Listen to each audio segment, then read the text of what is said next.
Funding for this edition of One-on-One with Steve Adubato has been provided by New Jersey Board of Public Utilities, providing New Jersey residents tools to save money on energy costs. Johnson & Johnson, the New Jersey Education Association, the Fund for New Jersey, Hackensack Meridian Health, keep getting better. Newark Board of Education, Robert Wood Johnson Foundation, working to create a future where health is no longer a privilege, but a right. The Fidelco Group. And by Stockton University. Promotional support provided by NJ.com, keeping communities informed and connected. And by ROINJ, informing and connecting businesses in New Jersey. This is One-on-One. I'm an equal American just like you are. The way we change presidents in this country is by voting. A quartet is already a John. It's just the new John. January 6th was not some sort of violent, crazy outlier. I don't care how good you are or how good you think you are, there is always something to learn. I mean, what other country sends comedians over to embedded military to make them feel better? People call me because they feel nobody's paying attention. It's not all about memorizing and getting information. It's what you do with that information. Start talking right now. Such a good question. High five. Hi, everyone. Steve Adubato. For the next half hour, we're going to talk to the co-author of a compelling, important book. You think you know everything about our president? Donald Trump and his finances. Let's say a complex topic. We're joined by Sue Craig, who's the co-author of Lucky Loser, How Donald Trump Squandered His Father's Fortune and Created the Illusion of Success. Sue, great to have you with us. Thanks for having me, Steve. This is great. And I'm glad you had a chance to dig into the book. It just came out in paperback. So I see you. I have the paperback. Speaking of digging into the book, I thought I knew everything about Donald Trump because I've been obsessed by reading about him for years, way before he became president. Right. But put this in context for us. I've heard the president say many times that his financial success is in many ways not really related to his dad, because his dad who was a real estate developer, if I'm not mistaken, much earlier on. Donald Trump was in his early 20s to 30 years old, if you will. His father, he said, didn't give him much, a few bucks, and he turned it into millions, billions. What's the reality? Well, I always think if Donald Trump thought if he said that long enough, it would become fact. And I think for a lot of people it did. I think people bought the idea that Fred Trump was a small-time guy out in the outer boroughs and didn't really help Trump out that much, his son. There's a line that Donald Trump has used often that says, I got $1 million loan from my father, but he really didn't help. But he was an outer borough guy, and I came into New York City, and I built Trump Tower, and I built all these other things. But he really did it on his own. And actually, when we started digging into that, we found nothing could be further from the truth. And I just want to take people back a little bit in time now, because, the book, it was published in 2024, but my colleague Russ Buettner and I, who's a great reporter and another colleague of ours at the paper, we started digging into Fred Trump after Donald Trump became president the first time. We were just really curious about just how much did Fred Trump contribute to his success, and kind of more about who he was. And we just started digging around in the property records in New York City mainly, and that's the city and the boroughs. And a lot of this is public, and we just couldn't believe how much Fred Trump owned as a starting point. And then we started in these documents to see the mechanisms that Fred Trump had set up to transfer money to all of his children, including Donald Trump. And it was millions of dollars starting when they were just kids. He set up trusts, put land in it, and that was throwing off money to them. And this continued throughout Donald Trump's life. And then as we went along, we started calling a lot of the people that we saw in these documents. And we ended up getting from Mary Trump, who's now talked publicly about this. His niece? This is Donald Trump's niece? Yeah, his niece. And it was interesting because all the family members were on these documents, but his niece and nephew got in a legal battle with Donald Trump some people remember this. It was a really ugly legal battle about the estate of Fred Trump. And in that, they signed over a lot of, we saw some land to their siblings. They got a settlement. But in that, they went to court, and we saw that there was discovery in this. And we had no idea what came out in discovery, but we imagined it was probably a lot. And what did you find? So we ended up getting a lot of documents from Mary Trump that really helped us build a story that ran in 2018. And what it showed was, first of all, just the huge inner workings of Fred's empire and just how profitable it was. And then we also discovered within that, we were able to see, particularly there was one incident that really stands out in my mind, and is Fred Trump's getting older. He didn't, unlike Donald Trump, he didn't believe in debt. He was hugely cash rich, and he was at a point towards the end of his life. He's going to die just actuarially at some point, probably in the next 5 or 10 years, that he had so much cash and was facing, if he died with all of that, huge estate taxes, which at the time were running, close to 50%. And Fred, throughout his life, he has all these buildings. He's got to just buy things like, he's got to paint, he's got to buy boilers, all these sorts of things. And he would source them on Long Island at stores. And all of a sudden, one day that changed, and he started sourcing them from this company called All County. And it turns out, and we found out through the documents and through sources, that All County was controlled by Donald Trump and his siblings. So they would then go out and buy all the same stuff that Fred Trump needed, and they would mark it up, and then they would sell it to him. Excuse me, Sue, I'm sorry for interrupting. Yeah. I just want to do this. Yeah. First of all, get the book, because when Sue's talking about in the weeds, a lot of it is in the weeds. Trying to be a financial investigator, if you will, understanding finances, it's often in the weeds. But here's the question I know a lot of people are asking right now. Why does any of this matter, Sue Craig? Why does this matter to who Donald Trump is as president? Because I also want to talk about his finances since he's been in public office, which also matters. But why does the early part matter, please? Well, I think it really matters when you step back from it. This is a guy, and we started the conversation there, that he has said for his whole life, and he ran for the presidency on the idea that he was this self-made billionaire and that he was also a great businessman. And I think that the book lays bare that, in fact, both those things are true, but that's the bill of goods he sold to the American public. And I think it comes in two parts. One is because we got so much tax information. We later got troves of his personal and corporate tax information. Most of his businesses regularly lose money. And then separately, while all of that is going on, a guy named Mark Burnett, a TV producer, came along, and we got The Apprentice. The Apprentice. And did Trump make money on The Apprentice? He made one of the most, I think, kind of the fun part of the book, one of the really fun sections, and you probably found it as you were reading it, was the stuff about The Apprentice. And what was shocking about The Apprentice, I had no idea when I started this. I figured, okay, he's a TV host on a game, it was a game show, but it was a television show. He's the host. He comes in at the end. So how much did he get per episode? Well, he got paid per episode, but the real money and I just had no idea about. Was it in licensing? It was in, part of it, you're right, was licensing. And then the other part of it was that every TV show, for people who, a lot of people have seen it, but for people who haven't, the construct really quickly is just there's two teams. They come in and a company comes in and they produce a product. It's Dove. You're going to do soap. Well, Dove is paying $3 million, $2 million, $4 million, whatever it is, every one. Product placement? And they would write a check for $4 million. $2 million went to Mark Burnett. $2 million would go to Donald Trump. They split that money 50-50. But what about if someone said so? Because Trump says this all the time. President Trump says all the time.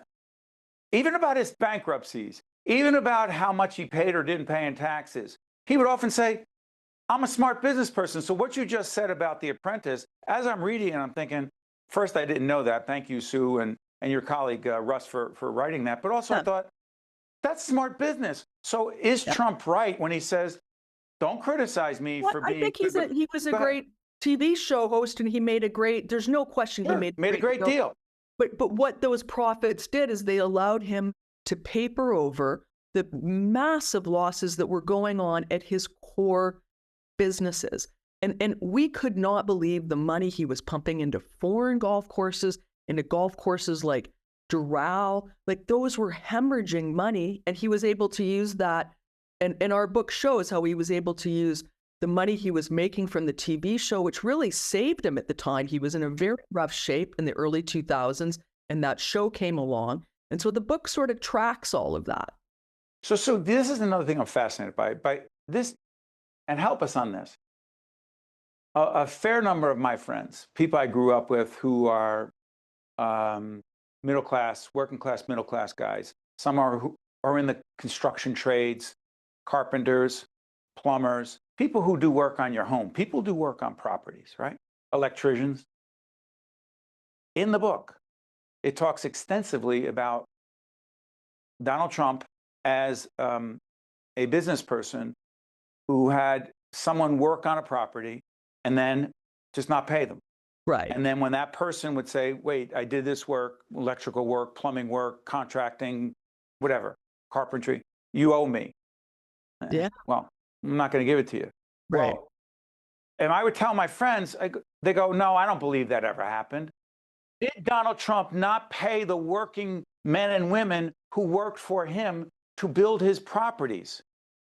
Well, that was sort of the kind of part of the music in the background of the book. It's told as a narrative, and we have characters come in, and often at the end of it, the story is they didn't get paid or they got a haircut on it. And, you know, one fellow told us that was sort of just, there was a guy in the office and that was his job, was just to get all of these bills down. And it was What do you mean get them down? So you owe him 10 sometimes grand. he got him down and sometimes he didn't pay people. It just depended on the circumstance.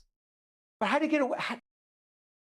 Because the reason he gets away with it, I can't even imagine not paying the contractor. Right. He's got to put food on his family's table, kids to go to college, pay the mortgage. How do you not do that? And then because what does it's he more say? Sue me? expensive to Does sue he then him. say what? Go ahead and sue me? Right. And then they end up in litigation with him and they can't afford it. These are, for the most part, he's not dealing with people who have billions of dollars. He's dealing with a contractor who may have been hired to build a wing on his golf club, or an architect.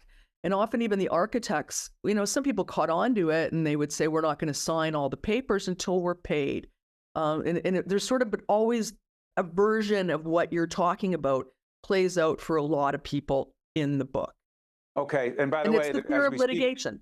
Well, as we speak right now, there's a lot of work going on in the East Wing, if I'm not mistaken, of the White House. And I believe as we're talking, the original architect has been no longer involved. I don't know. We'll follow who gets paid, and who knows whether that becomes public. But let's stay on this money issue. So back in the day, before Donald Trump became president, as a columnist, I used to write for the Atlantic City Press. It was a syndicated column, and it appeared there. So I used to write a lot about the Taj Mahal. I was fascinated by Trump's casinos. What was Trump's casino, before we talk about Trump university in quotes, what was Trump's track record as a business person in Atlantic City? Well, he went in and first of all, he gets a partner when he goes in, and they build the first casino, but he just doesn't want to take the advice of the partner who's an expert in running casinos. Like, I couldn't believe the stories we were hearing about that. He didn't want to do market research, and he didn't take their advice, and then it didn't work out, and that partnership fell apart. And then he continues to build casinos, and I just always think about that period. They're cannibalizing each other. Who wants 3 casinos in Atlantic City? Like, he runs into problems where, his customers may be going from one of his casinos to another one. And it all kind of fell apart in the end. What about the Taj Mahal, the last casino where there were many economists who understood the economy of Atlantic City? I remember writing about one of them extensively, who Trump went after, who said the economics do not work for the Taj Mahal casino. There'll never be enough gamblers gambling enough money to pay for this casino. Trump said he was totally wrong, and the Taj Mahal was going to be the best. What happened to the Taj Mahal casino, Sue? Well, it failed spectacularly because of what you just said. He poured so much money into it, and it failed. And all of them did. I mean, it was an ugly. Did he go bankrupt? I'm sorry for interrupting. Did he go bankrupt on the casinos? He did, and he had a reckoning with his lenders after that. And his relationship with the banks. How did he keep getting money from banks, knowing that he was going bankrupt? Well, in a way, it was too big to fail, and so he got a workout and he got an allowance out of it. But that was a really ugly chapter in his life. And I always remember, and this kind of when I step back and think about that time, and it is a pattern that continues, is he's always trying to project himself as successful while all these failures are going on in the background. And one of my favorite stories in the book is during this period where he's struggling and the casinos aren't doing well, he is on a show, you'll probably remember it, called Lifestyles of the Rich and Famous with Robin. Is that Robin Leach? Yeah. You know, champagne dreams and caviar, whatever. And whatever. And he was participating in this, and Robin Leach loved him. The producers loved him because so many rich people did not want to go on this show because they're not flashy about their money. But Donald Trump was willing to do it and was willing to have Robin Leach and his crew fly all over the place. They were going to Mar-a-Lago. They were going to his casinos. They loved the casinos because they were flashy, they were loud, they were gold. And one of these trips, and this comes back to an earlier point of yours, they fly in and they're doing scenes with Donald Trump. And at some point, somebody on one of the tables taps one of the producers that we talked to on the shoulder and says, "Hey, I don't know if you know about this, but he's not paying his contractors in Atlantic City. Like, this thing is going downhill fast." And at that point, the producer sort of starts to do a little bit of his own. He's asking a few other people, and he finally pulled Robin Leach over, and they had a discussion, and they decided not to use Donald Trump on the show anymore. He had a line to me. He says, "We've milked that cow, so let's move on." But they never went public with what they were hearing. And this is another theme in Donald Trump's life. He wrote The Art of the Deal. You know, he's the greatest, entrepreneur and businessman ever, that he writes this book called Art of the Deal. We got his tax returns from the year of The Art of the Deal, and he was losing so much money behind the scenes. But he's projecting this image of wealth over and over and over. And he's not publicly traded, so how do reporters know? But reporters buy into it because he's more celebrity than businessman in New York City. So one of the themes that I keep getting that I'm fascinated by is who loses in this? Because there are many people watching right now who are going to say, "Steve, why are you even doing this program? Who cares? Donald Trump worked the system." He often will say that. "I worked the system. Yep. I knew the system. I was one of the rich people who took advantage." I'm more interested in people who got hurt. And let me be more specific. Yep. As someone who's been engaged in academia, let's say, right? Yeah. I've taught at several universities. Yeah. Yeah, I mean, but university life, the word university, some of us take seriously. As a graduate of Rutgers University. That being said, Trump University, what was, as concise as possible? So first of all, how the heck were they a university? And B, what did the people get for the 30 plus grand in tuition they were paying? And then what ultimately did the government do? Please. Yeah, sir. A lot of victims, when you talk about people who got hurt, they were supposed to not be using the word university. They were warned by the government about that. He continued to do it. But what did they get? They paid a lot of money to get some pamphlets and videos about real estate, and they paid a huge amount of money and were conned. And did the government shut down Trump University? They did, and they fined him. It was one of the fines that he's paid in his life, but they made money off of that. Did Donald Trump ever say at any point, because I know his philosophy is you don't, and then Roy Cohn, his late great attorney who told him never, ever, ever apologize. Did he ever apologize to those people or acknowledge, yeah, you got the shaft. You did not get for your 30 grand or 35 grand, whatever it was. You're smiling because you know the answer. Did he ever apologize? Not that I remember. Did he ever acknowledge that Trump University did not provide what it committed to provide for $30 some odd thousand? You know what? I don't know the details of that settlement, but the fact that it went to a settlement, you can say that, yeah, they. Okay, let's fast forward. Yeah. Can we talk about President Trump often says, I got CBS and ABC to pay me $16-17 million because they defamed me. So out of court, I got money from them. So I'm a winner there. Okay. People can decide for themselves. Yeah. But what the heck is the deal with making money with cryptocurrency? Well, And if the president says it's not me, it's my sons, I have nothing to do with it, what is the fiscal reality of the presidency of Donald Trump and cryptocurrency? right. I mean, that's a really tough one. And, you know, they got the UAE made an investment in Binance, and it was backed by a stable coin. United Arab Emirates? Yeah, yeah, and it was backed by the so-called one of these stable coins, but it was backed by World Liberty Financial, you know, the Trump family's crypto business, and they're making interest off of this huge investment. It's almost unbelievable that this is happening, and I think people, at a certain point, you know, believe what you see with your eyes on this. Is it legal? Sue, from your perspective, you're not doing this as an attorney, is it legal to make money while you're president, make personal money? And by the way, to be full disclosure, the president has publicly said, and I believe it's true, he does not take the salary for being president. You acknowledge that, right, Sue? Yeah, there's fewer rules surrounding what the president can do, and I would have to look at each one individually and say, is this legal or is this illegal? You know, I'm not sort of in the weeds on a lot of those, so I just want to be careful about how I'm phrasing. I appreciate that, especially because there's a lot of litigation going on.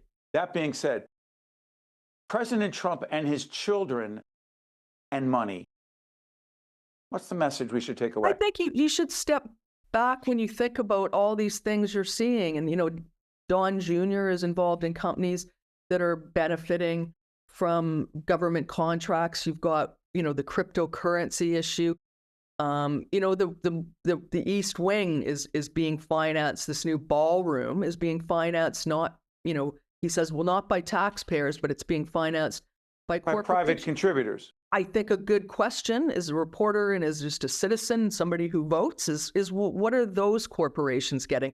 These are sort of the macro things that you should ask. You look at the cabinet, you've never seen more, you know, massive multi-millionaires or billionaires in a cabinet. And is that a bad thing, Sue, by itself, in and of itself? I think you should just ask. I don't know, good or bad. I just look at it. Well, what does that mean, and how do they stand to benefit? How do their business interests stand to benefit? These are just great questions for investigative reporters, and we look into them. But I think one of the things that's sort of interesting about this sort of emergence, and we can talk about it in two pieces, but, you know, Elon Musk is the richest guy in the world. He's, by a lot of standards, when you look at his businesses, he's brilliant. But does that make him qualified to run a cost-cutting effort for the U.S. government? Do we bestow that talent on him just because he is rich? And I think people should ask questions like that. Maybe in some cases that person is qualified, but having billions of dollars just doesn't necessarily make you qualified to do those sorts of jobs. Maybe there's better people, but billionaires, maybe they just think, well, other billionaires are all brilliant. And then what is the cost of that? And there could be numerous costs to that. Before I let you go, by the way, our producers are putting in the chat, make sure you know what the source of this is, team. Since the elections, President Trump's family has received $1.8 billion in cash and gifts. I want to make sure we source that, folks. Okay. Center for American Progress, thank you very much. Last question. We've got a minute left, Sue. If you were to ask the president these questions in a public Q&A or press conference, he would say, you're a terrible reporter. You're a terrible person. This is fake news. How should we in the media respond when that happens, when he does that? I've seen that over and over. One could be true, but I think just repeat the question again. And don't let him move to another reporter who asks a different question. That reporter should repeat the question if it's worth repeating to get an answer. I think he does that all the time to deflect, and let him do it, and then just ask the question again. I'm always fascinated by when you get a tough question. It's not about Donald Trump. Anyone who's in a public position or a corporation or in media, and you're asked a tough question, and the response is, well, you're a terrible person. I never followed that logic. You could just say, well, that could be true, but could you please answer my question? I like that. In my case, I would not have a hard, I'm sure some people might agree as well. But I'll tell you, he was not a terrible person. Watch this corny segue. Sue Craig is the co-author of Lucky Loser, How Donald Trump Squandered His Father's Fortune and Created the Illusion of Success, a New York Times bestseller. And by the way, you and your colleague, Russ, pronounce Russ's last name? It's Buettner, and he's an awesome guy. So big shout out. Winners of the Pulitzer Prize. I've heard of that prize. It's a big thing. Thank you, Sue, so much. We appreciate it. Thanks, Steve. This was lots of fun. Good fun. Same here. I'm Steve Adubato. That's a very talented writer, author, and researcher and investigative reporter. We'll see you next time. One-on-One with Steve Adubato is a production of the Caucus Educational Corporation. Funding has been provided by New Jersey Board of Public Utilities, Johnson & Johnson, the New Jersey Education Association, the Fund for New Jersey, Hackensack Meridian Health, Newark Board of Education, Robert Wood Johnson Foundation, the Fidelco Group, and by Stockton University. Promotional support provided by NJ.com and by ROINJ. Nork and Rolls. Let me break it down quick. For students in transition, it's the perfect pick. Parents get to choose the right school for their kid based on needs consideration, no matter where you live. So visit the school, see what they're all about. Explore the campus, remove any doubt. Narrow down your choices to the top 8 and submit your app now, cause there's no need to wait. Bars. Head to norkandrolls.org and get started today.